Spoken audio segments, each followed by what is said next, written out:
చెబుతున్న విషయం ఒకటి. ఆయన ఎప్పుడు కూడా తన పిల్లలైన వారిని ఒక ఉన్నతమైన స్థితిలో నిలబెట్టుకోవాలని, ఉన్నతమైన స్థానంలో ఉంచుకోవాలని, అందరికంటే హెచ్చైన స్థితిలో దేవుడు వారిని నిలబెట్టుకోవాలని ఒక ఆశ కలిగి ఉన్నాడు. కానీ మనుషులుగా మనం ఏం చేయట్లేదు, ఆయన మాటను వినట్లేదు, ఆయన ఆలోచన వినగలని వారుగా మారిపోయాం, తిరుగుబాటు చేసేవారిగా మారిపోయాం. దేవుడికి కోపం వచ్చి ఇప్పుడు ప్రారంభిస్తున్నాడు, పాపిష్టి జనాంగమా, చెరుపు చెయ్యు పిల్లలారా, దుష్ట సంతానమా, మీకు శ్రమ. వారు యెహోవాను విసర్జించి ఉన్నారు, ఇశ్రాయేలు యొక్క పరిశుద్ధ దేవుణ్ణి దూషితురు, ఆయన విడిచి తొలగిపోయి ఉన్నారు. అది అసలు కారణం.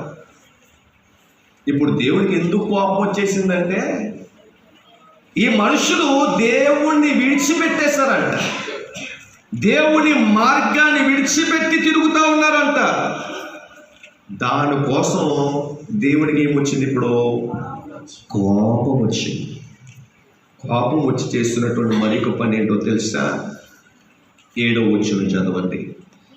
మీ దేశము పాడైపోయిను, మీ పట్టణములు అగ్ని చేత కాలిపోయెను, మీ ఎదుటనే అన్యులు మీ భూమిని తినివేయుచున్నారు.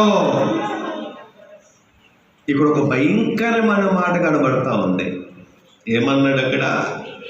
మీ దేశము పాడైపోయిను, మీ పట్టణములు అగ్ని చేత కాలిపోయి. ఆల్రెడీ మనం చూసాం ఈ సంఘటన. ఆల్రెడీ మనం ఒక వారం రోజుల నుంచి యూట్యూబ్లో, టీవీలో, న్యూస్లో అన్నీ కూడా ఇవే కనబడతా ఉన్నాయి. ఇప్పుడు నేను ఇప్పటి వరకు చెప్పాను కదా స్టోరీ.